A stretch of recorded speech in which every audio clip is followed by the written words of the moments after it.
going on, everybody? This is Tyrone back with Tech Life. And in today's video, I wanted to talk about the ambitious 5G plans for Verizon in the second half of 2020. So recently we had Verizon's quarterly earnings. If you haven't seen that video, if you're new to the channel, I will leave it in the description down below. But besides the earnings call that took place that day, Verizon CEO also had interviews with the likes of CNBC and Yahoo Finance. And on there, they had longer interviews. He disclosed additional info that wasn't talked about on the earnings call. So he's expecting that Verizon is going to make a lot of noise in the second half of 2020 on 5G. That means he's confidently saying that, so he knows where the investments are going and what's coming out here in the later part of this year. Now, we know their main strategy since last year has been millimeter wave. Although that's the true transformational performance, because of the fact that we're actually seeing the bandwidth that's going to push speeds beyond anything that we're seeing on today's LTE networks.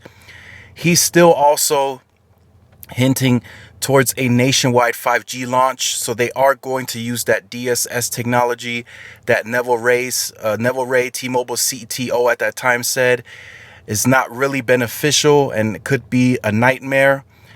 They're going to make use of that. AT&T is going to make use of that as well. So these are the two big companies. They pay their engineers the most. They have the most highest paid engineers that are saying DSS is going to work. So from that aspect, you got to be like, well, who should I believe? And again, we're going to have a nationwide 5G launch from Verizon this year. And on top of that, we're still going to see them expand their millimeter wave footprint using the small cells. They did state last year that they are going to improve and expand their small cell footprint by 5 times versus the amount that they previously rolled out. So that's going to be a much bigger footprint on the millimeter wave. A lot of people have now told me that they are starting to see millimeter wave being built out further away from the downtown urban areas. So I've seen it. I've seen a tower guy that I speak with on the daily send me pictures of Verizon adding millimeter wave onto boom sites. Those are tower sites that are 250, 300 feet in the air, and they are meant for coverage out in the middle of nowhere. And Verizon is adding millimeter wave onto those sites. Now, people are telling me, well, that doesn't even economically make sense. That's way too expensive. And they would run into the amount to spend on that T-Mobile was talking about in 2017, that it could take Verizon $1 trillion to push out millimeter wave on all sites. Maybe they're going to do that. Maybe they're going to do that over time. With the capital investment, let's say over a 5-year period, they could get close to that amount. And again, they are looking at additional resources to gain revenue from this. Home broadband. They're going to service underserved schools. They said it yesterday. They are going to expand further into rural areas. They already have contracts and agreements ready with 7 municipalities from 7 states. So they are going to expand the network, and they are going to bring this millimeter wave into rural areas, more so to their benefit. So it's not, I don't believe it's going to go everywhere into the rural areas, but it is going to where it benefits Verizon the most. Shopping centers, underserved schools, housing areas out there in the rural areas that can't get any solid internet. They're going to put it there where they can make some sort of revenue off of the internet. And that's how they're approaching their strategy on 5G.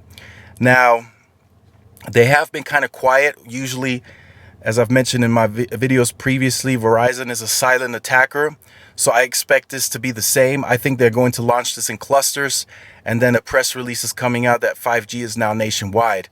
Again, AT&T and Verizon have closed that gap very quickly. T-Mobile has been working on the nationwide footprint that they have achieved now since 2017. So going on almost 4 years, when the Band 71 was purchased and then the panels came out. They have been working on it that long. AT&T and Verizon have pretty much closed that gap within a year. So just to give you some perspective on that. So let me know what you think about this. Do you think Verizon is headed in the right direction, or do you think they still need more work? I think they still need a little bit more work. I think the spectrum auctions that are happening now, I think CBRS will be used for LTE capacity issues. And then the C-band that's coming out later in December, that one will be used for the mid-band layer of 5G. So they have some extensive coverage on their 5G network with some performance that's actually transformational over the LTE network. Because some of the N41 tests that I've seen recently, they very much mimic to what Verizon and AT&T are now achieving on their LTE networks. So just keep that in mind. There's nothing really transformational, but again, I'm sure that's going to get faster for T-Mobile at some point. But for now, it is very similar to the performance of what we're seeing on today's LTE networks. So let me know what you think about all that in the comment section down below. If you are new to the channel, make sure you like, share, subscribe. If you have been on the channel, you can go ahead and end this video now. But if you are new, make sure you hit the notification bell so YouTube notifies you when I do upload the content. If it doesn't happen, make sure in the settings you enable push notifications. Also follow my Twitter. I will leave it in the description down below, and push notifications there as well. So you have two platforms to get notified when the videos are uploaded. And this is Tyrone with Tech Life, and I will see you guys in the next video. Peace.